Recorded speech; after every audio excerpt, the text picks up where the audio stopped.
Good morning, good afternoon, good evening to all of you joining us today. Thank you for being here as we get a discussion going on imagery analysis for conflict forensics and mass atrocity early warning. This is part 3 of a 4-part webinar series that is hosted by the Signal Program on Human Security and Technology and the Humanitarian Geoanalytics Program at the Harvard Humanitarian Initiative. If you have missed any of the previous broadcasts, you can find them in the Harvard Humanitarian Initiative's YouTube page, and you should also still register for next week's discussion if you're interested. That will be looking at geoanalytics and in humanitarian health applications. But for now, I'm joined here by 2 wonderful friends and colleagues. Erin, if you could go to the next slide, please. First, I'd like to introduce Caitlin Howarth, who is the lead of the Signal Program on Human Security and Technology. She is an expert in rapid response and in looking at mass atrocities, but I will say is also an expert in data ethics and looking at centering the rights of populations and using technology. She was in the first webinar of this series, and I encourage you to go back if you're interested in learning more about humanitarian data ethics as well as decolonization. And then next, Erin, please, I would like to introduce Isaac Baker, who is also a very seasoned and expert open source conflict analyst, particularly using remote sensing technologies in these contexts. While he is no longer with us at Signal, he was a former imagery analysis manager with the team, and we are so happy to have him here. So thank you both for joining. And then next, please. Finally, there's myself. Hello, my name is Saira, and I'm the research coordinator with the Signal Program here at the Harvard Humanitarian Initiative. And my background is in the use of GIS and remote sensing tools and their use in humanitarian crises as well. So with that, next slide, please, Erin. We have a lot that we want to talk about today, and I'm really excited to do so. With that said, we're going to talk a little bit about the use of satellite imagery to conduct situational analyses in humanitarian action. And then we're going to look at the use of the imagery both as a tool in itself and then also in combination with a variety of other tools. And we'll refer to this as fusion analysis. I know that fusion analysis can mean different things in different disciplines, but in this case, we're looking at the combination of satellite imagery and other data sources. But with using all this information in fragile environments, we're also going to be looking at the ethical implications of these, and then taking a view at some of the work that we've done through all of this, and also turning an eye to the future and get some insights as to what that might look like. With that said, we do please encourage you to ask questions in the chat that we can also discuss throughout. This is an open conversation, so please do chime in where you can. So with that said, I just want to say, Isaac, you have a large fan base out there also that's shouting out and saying hello to you. So we're all very excited to have you back here. Next slide, please. So I'm assuming that many of you who are here, who are tuning in, are familiar with this term that I've been saying, remote sensing, satellite imagery. So thank you for joining us. And for those who are less familiar with that, thank you for joining us still. Just to give you a sense of the information that we're working with and we'll be talking about and referring to today. When we talk about remote sensing, we talk about, and what we mean by that is the collection of information and the state and condition thereof from a distance. And in this case, we're looking at it in terms of satellite imagery. So satellites collecting images in orbit, and they have so many different specs. And in this case, we'll be referring to what is on the left-hand side of the screen, this 30 centimeter resolution, which we'll refer to often as VHR, or very high resolution imagery.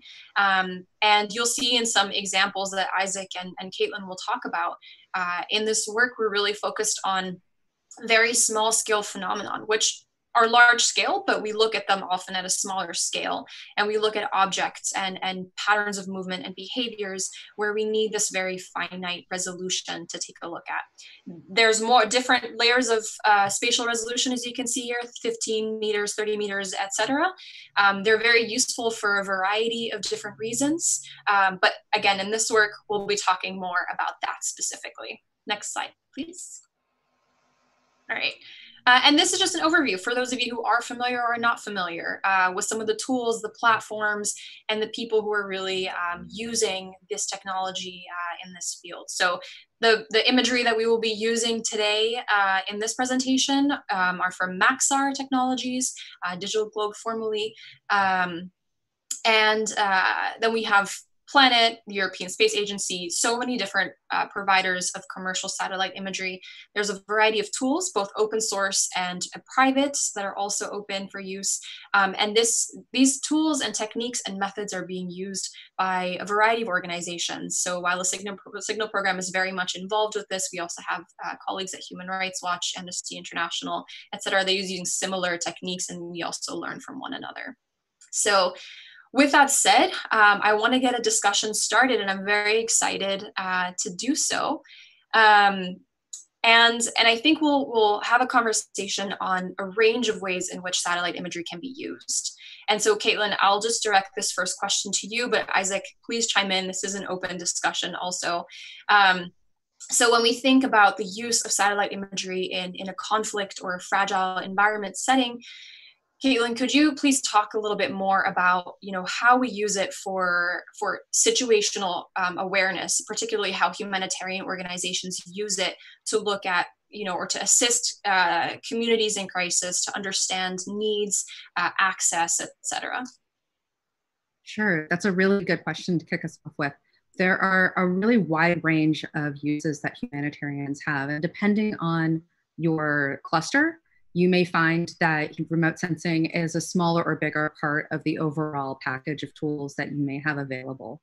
So for folks that are working on WASH issues, for example, you're going to want to have a pretty good sense of how weather conditions are impacting camps or potential refugee sites on the ground.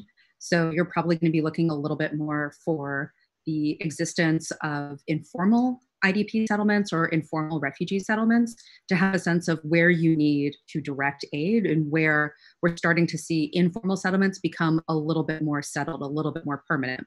That means that you probably want to up that on your priority list of places to attempt to reach. For those that are providing food aid and medical aid, same thing.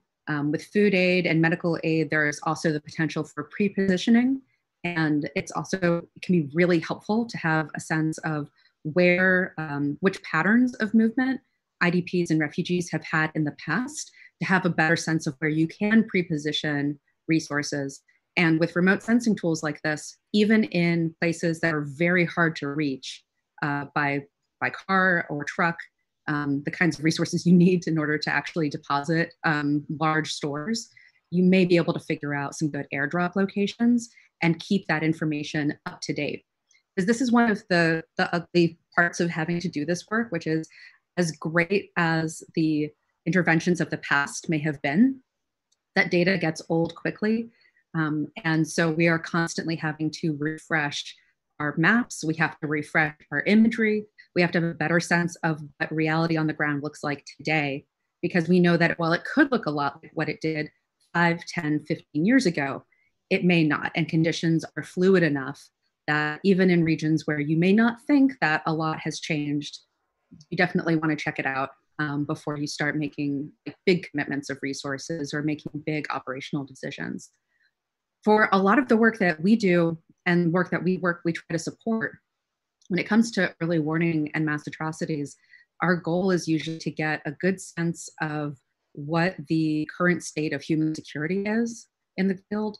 And that usually means, since we're talking about a conflict environment, that can often be terrain that has already been cut off to humanitarians or human rights advocates. You are often trying to work over regions where you've had cell phone access cut off, internet access has been cut off. So any ability to sort of remotely see what's happening through social media or news reports has already been severely limited. That's why satellite imagery is so critical, because it helps us to get the biggest and most detailed eyes on a situation when you can't reach it through any other means. And that's why it's really exciting to know that in addition to the amazing resources that Maxar has made available to humanitarians and human rights advocates, we've done a lot of work at Signal utilizing Maxar's tools. The exciting work that Planet is also doing as well, and providing such a massive constellation that we can get daily taskings over key areas. That's a huge, huge advantage when we get to move forward. But these are still expensive assets. So something I'm sure we're going to touch on again. So it's really important that, especially in the humanitarian sector, that as we're developing these kinds of reports, developing situational analysis, and having better, always developing better maps, better understanding of where civilians may be moving in order to gain access to aid or just to gain access to a more secure environment. We want to make sure that we can try as humanitarians to be a step ahead and make sure that aid is ready and positioned where those people are going to be. So Isaac, anything else that I know that you're working on a couple of really interesting situations in the background, which you don't have to talk about right now before reports are ready, but what do you look for when you're trying to anticipate what's going to happen next?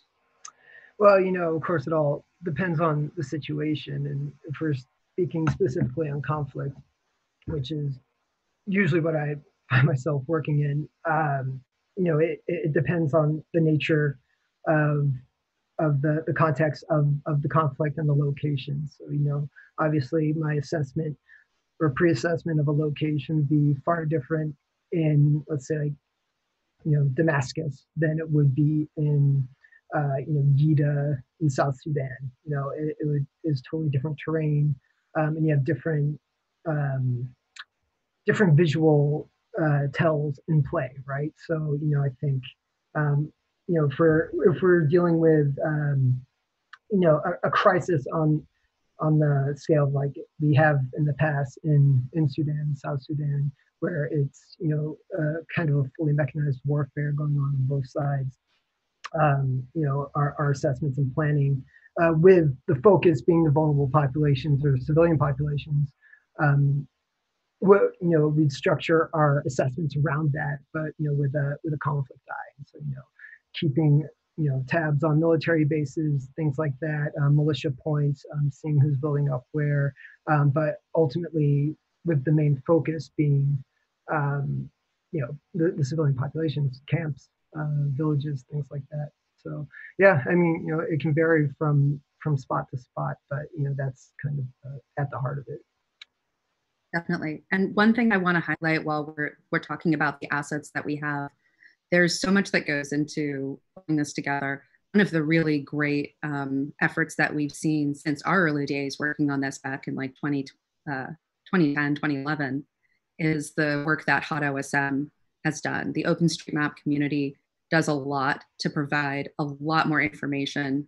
I mean, data levels that we would have dreamed about having back in those early days, in order to have rapid assessments and access to the actual map files, so KML, KMZ files, on things like hospital locations or health centers or markets. Simply having roads more cleanly mapped out, that makes a really big difference. So just wanted to give them a shout out, and also to say that the work that is organized through OCHA's Center for Humanitarian Data, their humanitarian data exchange, organizes all of this and has rapid, I believe for Hot OSM data, they're pulling that weekly. And there's a lot that's being done to just make sure that humanitarians have access to all of these different layers as rapidly as possible and as consistently as possible. Yeah, that absolutely. Thank you for giving them that shout out, Caitlin. I just want to talk about, you both already brought up so many important points that are all encompassing of the things that we are talking about today. And a couple of things caught my attention. And I think some of that includes how, Isaac, you were mentioning how assessments are so different in every context. And I think that will become very apparent in some of the imagery that we have to show today. And you also mentioned that in these contexts, we're looking at a variety of objects, a variety of things, but that the civilians population is still kind of at the center and the purpose of the analysis. So Erin, if you could go to the next slide, I want to draw attention also to a report that Caitlin and I primarily, and Isaac had also assisted early on, that we did earlier in the spring. And I think some of the things that were just brought up in this conversation are very relevant, in the sense that humanitarian access, we were focused on Idlib and looking at where these populations were. So Isaac has also mentioned already looking at camps and understanding populations in living in those camps. And so Caitlin, maybe you can also talk a little bit about the some of the challenges that we had in terms of, we made a set of decisions carefully to ensure that information was well communicated, but that also we were only revealing as much as we needed to. And in that, we were still able to document this really rapidly changing environment. And that also brings me to another thought that you could probably address at the same time also, is that we are working in, like you said, constantly changing environments. And a lot of this, as it's developing, although we don't necessarily have real-time information, we get close to real-time information, or as close, I mean, a week out or something like that, sometimes days.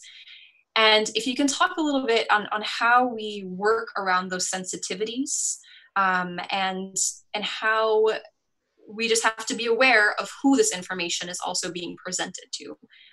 So Erin, maybe if you want to go to the next slide, and Caitlin, you can walk through that experience that we shared. Sure. So this was one of the first big challenges we had when we started developing our methodology around not just what we would analyze, but how we would report what we'd analyzed and who it's being reported to. There are a lot of really important efforts that are being conducted more behind the scenes, simply because if the imagery were to be shared with more publicly, or to be accessible more publicly in broader swaths, it would basically be offering militarily actionable intelligence to armed conflict actors on the ground. And that's not something that as humanitarians we can ever support. We have to be very careful to ensure that not only is our analysis not pointing things out in such a way that it primarily benefits armed actors, we're always taking our analytic perspective from that of what is most important for civilians. And we also just have to be very careful about what we're seeing. So I'd say a lot of the time we're able to get that right.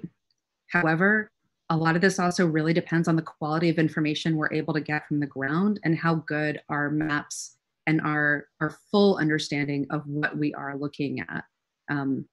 Our ability to protect is only as good as our ability to actually comprehend. So this is why local knowledge is so critical. And some of the biggest issues that we've faced as a team, where we really had to take a step back and say, oh, we did not do as well as we needed to there, were because we lacked that knowledge. So in the images that you're looking at here, you can see this buildup of informal to increasingly formalized IDPs, or IDP sort of settlements in this region at Idlib. We had such a tough time in just trying to figure out how to hone in our tasking requests.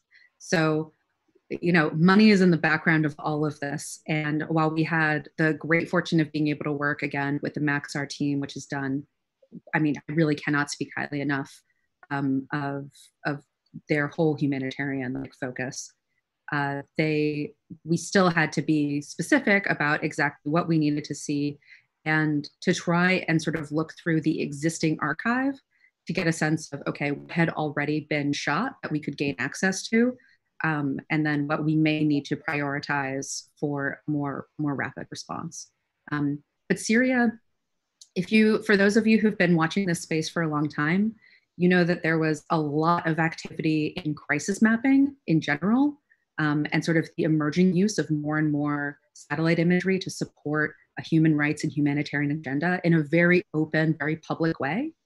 That was taking place from roughly like 2007, after the Kenya elections and the post-election violence, sort of the birth of Ushahidi, a lot of stuff that then came after that. And then right around 2012, you start to see this big drop off in those kinds of efforts, including with the work we had been doing on Sudan.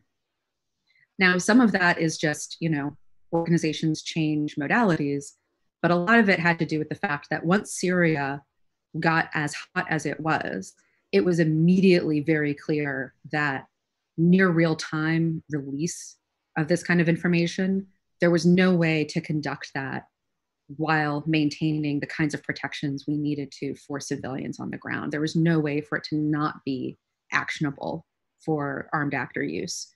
And that was far too great a risk. So a lot of work suddenly starts to shift to being more behind the scenes, being more in coordination with those who are running emergency teams, and making sure that information and situational reports are getting around to those key organizations. But unfortunately, for those of us that are studying this and only have access to what's published openly, I think it's still going to be some time before we see full archives. And I mean, believe me, if I could, I would love to dedicate a team just to digging through the imagery archives of Syria and using that for documentation of the various events that have gone on. You'd be surprised to see just how many different interpretations there are of aerial bombardment.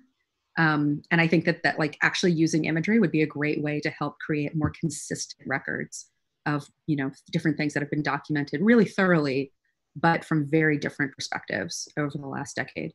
So, yeah, sorry, I touched on a lot of stuff just there, Saira. Syria is such a big, it's really kind of a gaping wound in the humanitarian space. And especially because there was so much hope for what we could have done back in 2012.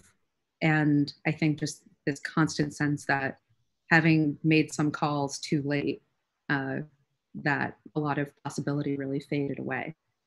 But that being said, we still have these tools. There is still a lot that we can do. And the sheer scale of the concentration of IDPs in Idlib during this period, you really couldn't show it in any way except through satellite shots. If we had had secure access to drone imagery, I'd say, yes, it would have been compelling footage, but it would have also been dangerous footage to show. In this way, at least, we knew that we weren't releasing anything where any individuals, any families could have ever been identified through what we were posting. So it's just always a really important thing. And for those of you that have been tracking reports and all of these, you should always know that the research teams have material that they've had to cut out. So if you need more background information, you should reach out to those teams specifically. Another great one that's been doing this kind of work has also been at Carter Center down in Atlanta. I really wish I should just have a shout out reel at the end of these presentations to all the people whose work we've loved. But it's so important to know that, yeah, we develop our techniques off of each other. And ISAC, you've done a lot, not only to help teach other humanitarians about how to view this imagery, but I think we were touching on this before, Saira. You look at this differently as an analyst because you've trained primarily from a humanitarian gaze, as opposed to training with a military or intel community sort of set of objectives. And that, in my opinion, I think that seriously changes the nature of the analysis that you do. Mm-hmm. Yeah, I think all of that's so true. And I think in all this methodological development, Caitlin, that you were bringing up, ISAC is definitely the pioneer of so much of that. And for those of you who are interested, check out some of the imagery interpretation guides that the team has put together on the website, the Harvard Humanitarian Initiative's website. But yeah, ISAC, I think it'd be really interesting to hear more about your experiences in kind of moving this forward. But before we do that, and I kind of want to go back then to where it all started, for those who are not familiar with that and looking at some of those examples. But I just want to stop really quickly to turn to some questions that we're getting in the chats. All extremely good, relevant questions. And the first one that I'll read from Heather is an interesting one that I wanted to talk about regardless, and it's the idea of looking at the cost of the imagery and some of this information. So she asks, are any chance the cost of these assets will drop in the future? They're certainly expensive. Only certain numbers of countries will have access to them. And I think we internally as a team have had a discussion quite often about, should this be open information? Should this not be? And Isaac, you've had particularly so much interaction with this imagery, and mostly it's not been open imagery, although often it has. Could you speak a little bit to that, to what you think would be the pros and cons, and if you think there will be a price drop? Yeah, it's an interesting question. I mean, in terms of the price drop, that's definitely a question more for the actual companies, the commercial companies, and what their plans are. But it's also, kind of based on, legal issues and things like that as well. Now we're down to 30 centimeter resolution in commercial imagery. And, of course, like the technology is there to make that, even lower centimeter per pixel. But, it's just, there's a limit that's drawn there legally. But, I think in terms of like pros and cons, it's really expensive.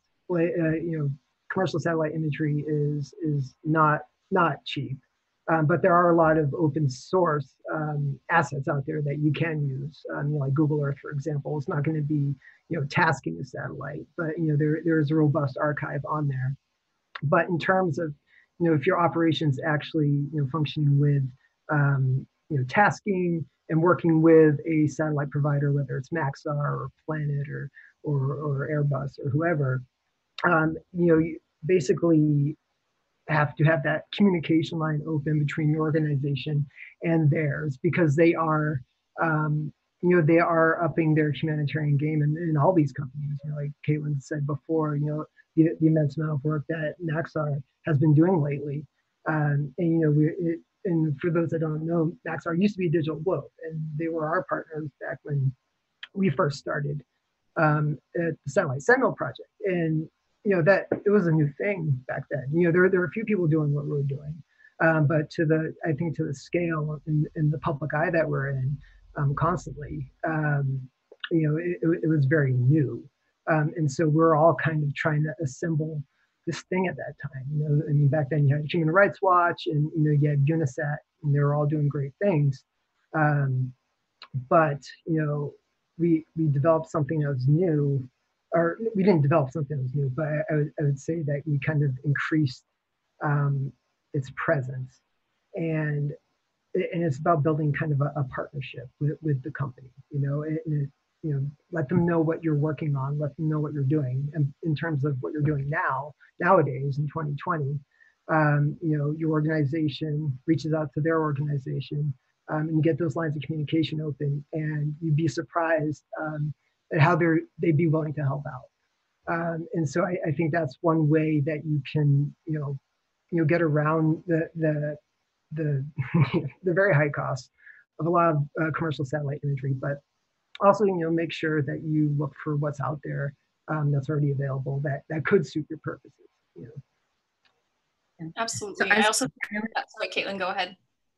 No, I was just going to add that we know, planets work in building out their constellation where you've got slightly lower resolution imagery, but still so you've got smaller taskings, but you can get a lot more. Also, a quick note on our language. For those who don't know, a tasking is different from the archive. If we're pulling something from an archive, it's usually at a significantly lower price point, if not provided in some way pro bono to humanitarian organizations, especially. So there are a lot of different organizations that help provide archival imagery for human rights and humanitarian use. The State Department's Humanitarian Information Unit does a lot to facilitate open access for verified users. So it's really not so much an issue of can you possibly get access at a lower cost. It's have you established a trusted relationship with those who can get it to you? Because that's a really big deal. We were just talking about how important it is to use this resource responsibly. That's really the big question that they're asking of you, which is how are you going to use this? How do we know that you're not going to release something that will cause harm? So making sure that your standards and ethics and protocols are really up to date is a crucial aspect of all of this. But I do think it's important to know that for tasking, what we mean is that you're actually then giving a series of coordinates to a commercial imagery provider and asking them to take that shot specifically for you. That's the most expensive version of what we're talking about. That's usually where you need to be able to pony up some cash, or you need to have somebody who can figure out that it is, you need to have a partner that's willing to provide that kind of support. But it's not an easy thing for anybody to do. And so we try to not make those requests lightly. The sheer amount of taskings that we were able to conduct back on Sudan was unprecedented at the time for real-time work, and we've not seen it replicated since. And I'll also just say that, having imagery entirely free, open access to anyone, especially when it's in a fragile environment that is still rapidly developing, is also probably not a good situation to be in. But thinking through that and some of the comments that both of you made, there's another question regarding data protection.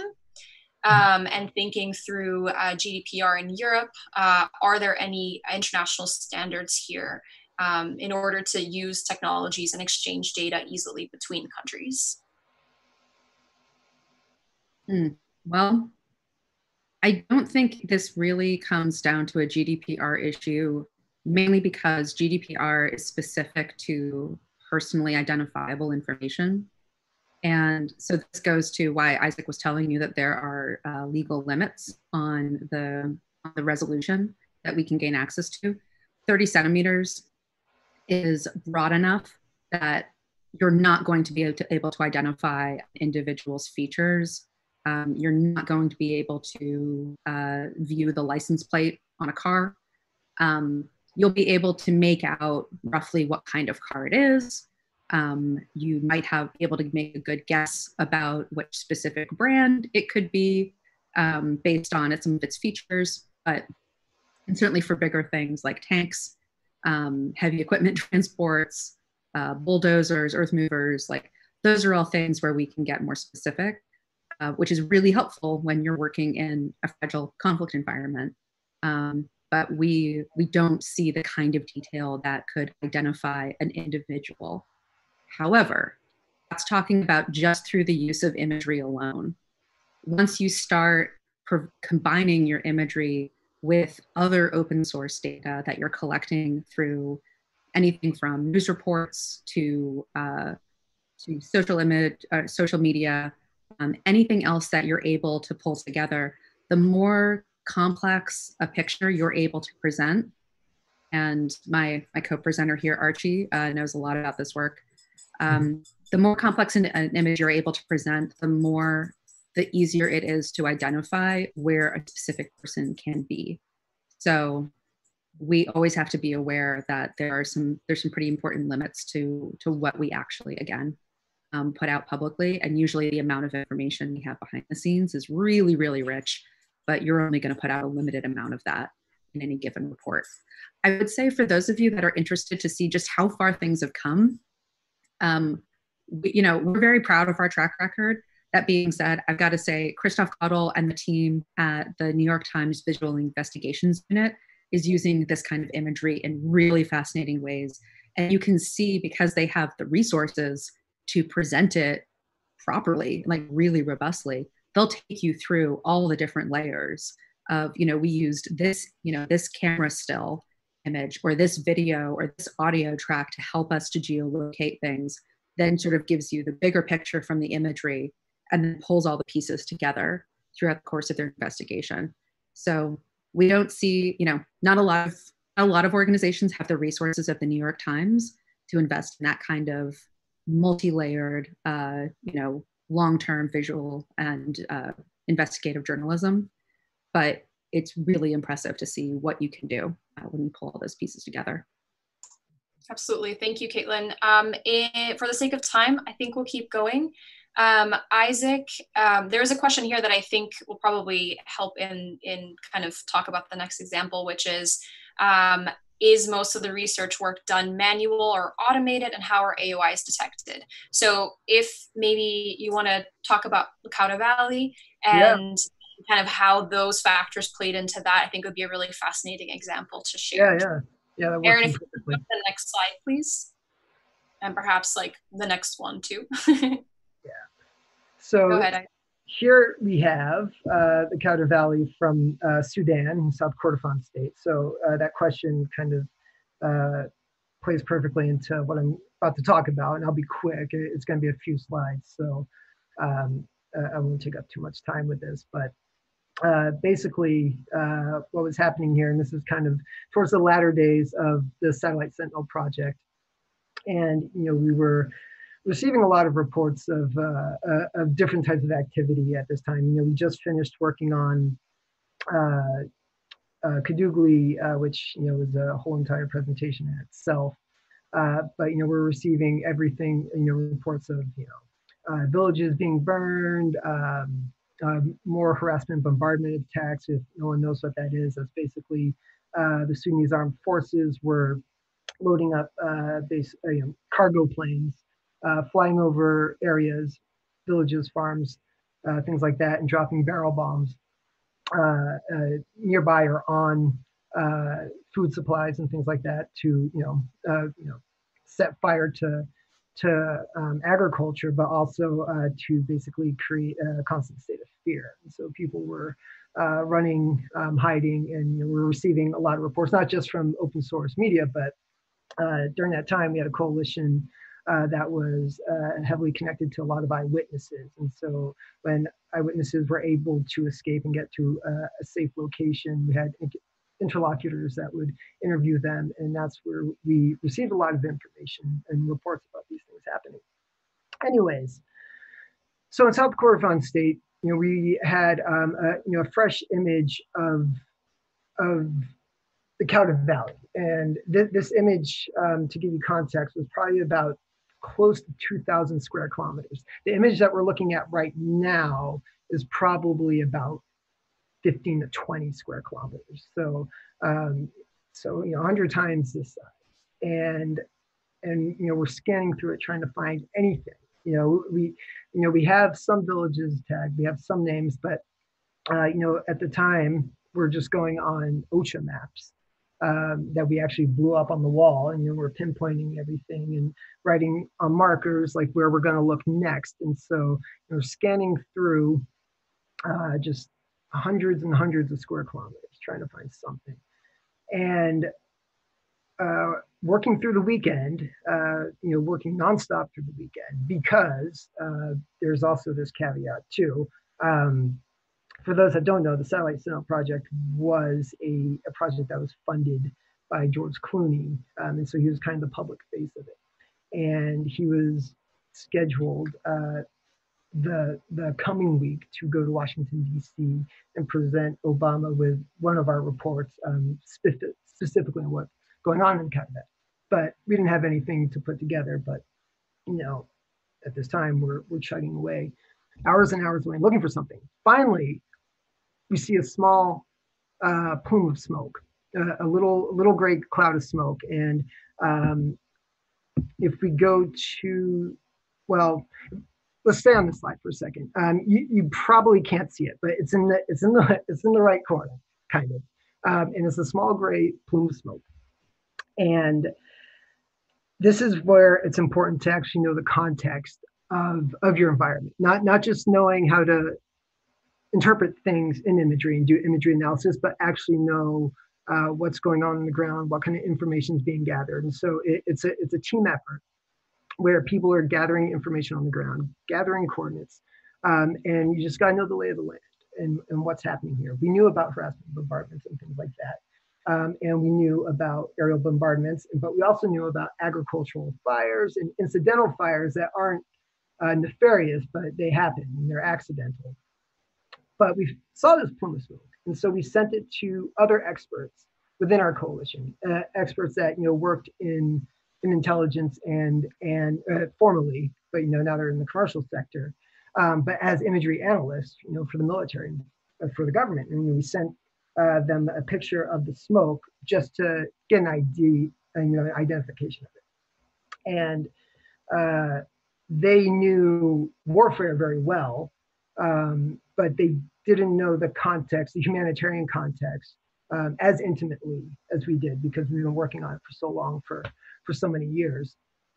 And they responded by and large with it's incidental fire, or it's some type of agricultural fire. And we didn't quite think that was the case. And so if we go to the next slide, you may have to skip over a slide because I think there's a duplicate in there. Yeah, there we go. Oh no, sorry, go back. There we go. So this is an example of an aerial bombardment. And so when they came to us with it's an agricultural fire, what we saw were circular gray plumes hanging above the ground. Now here is a case where we found an aerial bombardment not too long before this. And you can see it's much different. So an incidental agricultural fire, it's streaming smoke, it's white smoke coming off vegetation. What we see here is actually a very specific explosion rising up, and the smoke rising up from that explosion. And so we came back and said, thanks, but I think what we have here is actual bombardment of sorts, and this is why. And so we explained our reasoning why. And so then they concurred. And then they said, but it could be a ground mortar, so we're going to look for a ground mortar. We stayed on our hunch of it being an aerial attack. And so just because of all the reports that we're receiving, nothing specific, but it is what we had to go on. And after looking at it for so long,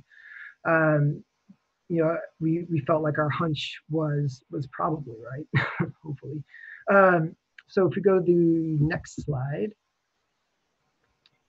Now, after scanning through and through, so if you see here, the bottom right blowout picture was the first plume of smoke that we found.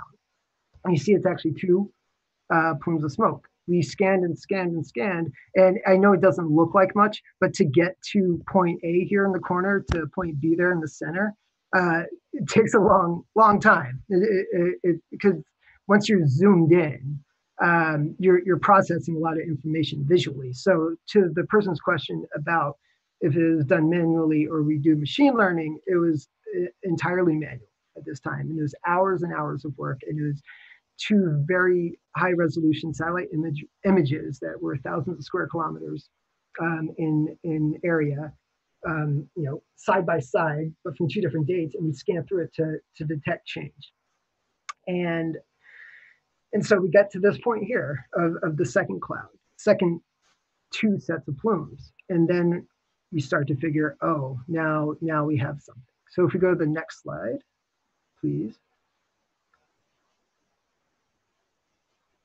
So here is what I was talking about of the most, well, actually, hold on. Can we go back a slide? I'm sorry, because I just noticed there's, yeah, so here, if you can see on the screen, there's measurements here.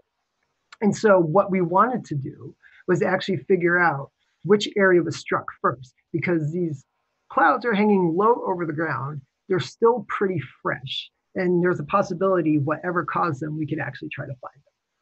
And so we had to figure out if there was a bomber in this picture, which direction did it go? And so what we did was measure the shadows from the clouds to see which created a longer shadow, to see which area that was struck first, because the area that was struck first, the clouds would have risen farther than the more freshly struck area. And so after doing that measurement, we determined that the bottom right-hand corner plume was the first one that we saw. I'm going to go really quick because I know we're running short on time. And then the second set of plumes was the second set, or the one that was hit after that. So now we wanted to know if there was a bomber in there, which direction is it going? So if we go to the next slide, this is what's hugely important. So this is our log. This is an example of our log. I mean, it's kind of scrubbed and cleaned up for security purposes, but this was basically the information that we had, that we were collecting to go on to see, the whole state of play in context of what we were looking at. And we want to know where, if this bomber was in the shot, where would it be flying back to? Where was the point of origin? Where was the base that it would be returning to? And that's where something like this became extremely useful, because then we found that the closest airstrip was one that was recently constructed in the newly developed capital in South Kordofan. If we go to the next slide. In Tolodi. Actually, we can skip over this slide because it's just showing the range. So here's the Tolodi airstrip. Now, this was something that they were building and constructing and lengthening. And the reason why the lengthening was important is because we started to learn that they were actually making the runways at the airport capable to land the Antonov bomber. That was what was in the previous shot. I don't have to go back to it, but the Antonov bomber was going to be the culprit that we wanted to find. And is what their weapon of choice was, this AN-24 bomber, or not bomber, I'm sorry, cargo plane. But they were dropping bombs out the back of it. But they needed to make the runway capable of landing such a craft. And so that's when we saw them lengthening. If we go to the next slide, the strip to be capable of landing the Antonov. Now we can go to the next one after that, please. So here we are back at the two plumes. And so then we decide, okay, now we know which direction it's going in, because Tolodi is westward. And so this image that we're looking at is vectored north, south, east, and west. We are going to look towards the west. And so we did. And if you go to the next slide, we find this guy. Now, if you look in the overall image, it was just a tiny speck. But when you're scanning close to the ground, here we have the Antonov bomber. We measured it out. We measured the wingspan and the length, and it was a perfect fit. And this was the first time that, I mean, in our experience, it was the first time of this happening, but we never knew about it before in the public space either. But this is how important it is to have that information, to have that context, to guide you and to show you where you're going, because otherwise you just kind of be lost and blind. And we were able to put a report together. And we put our report together. It got into the hands of George Clooney. He went down to Washington, D.C. to present it to the president, and then got arrested with McGovern on the steps for protesting. So, but that's, hopefully, I think I answered that question. Didn't take up too much time doing so, but sorry. Is that enough?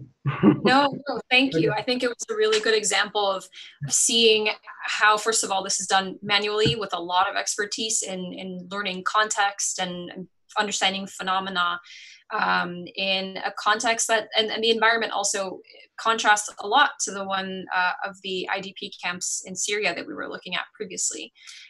So I think that was a really great background story. I'll also say that this is one of many examples that we have, so please do feel free to connect with us. I put all of our contact information in the chats and reach out for more. But so with that in mind, there's some incredible questions coming in also.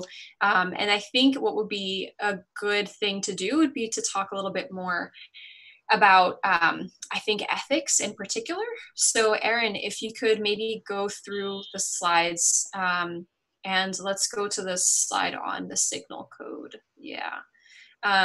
In the previous slide, I mean, everything that Caitlin and Isaac and I have been talking about, I think hopefully have shown the power of imagery analysis, what we can see, but also what we cannot see, and how it works together with other sources of information, whether it's ground information versus the log, like Isaac was showing, news information, really anything to kind of amplify analysis, in order also to look at accuracy. And I think in particular, there's a question about early warning also. And Caitlin, maybe you can briefly speak to this also, in terms of how far in advance and with what confidence do we have in using this kind of information. And I think in their particular, fusion analysis becomes incredibly important to understand what developments are ongoing, and how imagery can be just another source of information and trying to anticipate that. So if you briefly maybe want to talk about that, and then transition to the signal code, and some of this other information in regards to ethics, but how it specifically plays into satellite imagery. Sure. So, Erin, can we go back one slide for the fusion data? Perfect. So I think this is another area where we've seen a really, really great level of growth over the last decade plus. OCHA does incredible work and has been building so much really robustly through the humanitarian data exchange. You've got all of the people that are contributing to that, all of the different networks and projects. You've got ALNAP that's doing critical analysis, International Crisis Group that's providing really, really important updates on conflict environments and fragile states that could devolve into conflict at any moment. Obviously, the stellar work that's done by Human Rights Watch and Amnesty International, no question. All of these are, I think one of the things that's can be tricky when we think about this work is that there's two things you have to do whenever you launch a project. The first is to establish a baseline, and then the second is to establish sort of your regular tempo of how you're collecting, what you're collecting, and how you're running your updates. This is really important for two reasons. One is that a lot of us get stuck at the baseline stage because there's so much to learn so quickly, just as you're trying to get a sense of, okay, what's the ground environment, what's happening where, even, and I would say, I think this is true if you're doing this fully remotely, or if you're doing it with people who are positioned on the ground in the context you're working in. Each of us only ever has one really tiny sliver. So the way that I usually think about it is you've got to visualize your perspective as if you're looking through like a paper towel roll. Okay, it's going to be really, really limited. You're not seeing anything else that's happening on over here. And somebody else is going to come in with a different perspective and give you another pinprick into that bigger picture. So it's important to know your limitations, but it's also important to be able to say, okay, when do we have enough in order to start tracking the change that's happening over time and what that change is telling us? Generally speaking, of course, it's almost always true that the earlier you start, the better a job you can do of figuring out what will matter when. Because frankly, one of our working theories about especially mass atrocities and conflict generally, is that these things don't happen overnight. Even when they happen really rapidly, if they're happening super rapidly, that means that there has been a well-coordinated buildup to execute a really rapid, effective strategy at that moment. So where you want to start looking, that's a moment where I usually think, shoot, we really need to we better be lucky if there's archival imagery or archival resources that can help show us that buildup so that we can see the extent of the planning that went into this. But it's also really important to then say, okay, X team member, you're going to go and do that work. This other part of the team, though, you're going to keep an eye on everything that's currently incoming and keep us posted on how things are developing.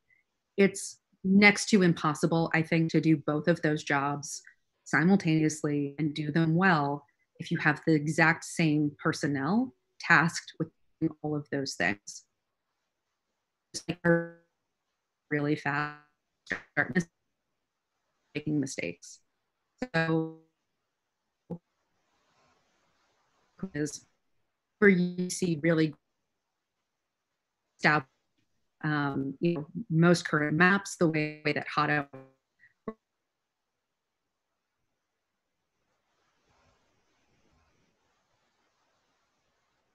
Okay, Kate, your sound is cutting out.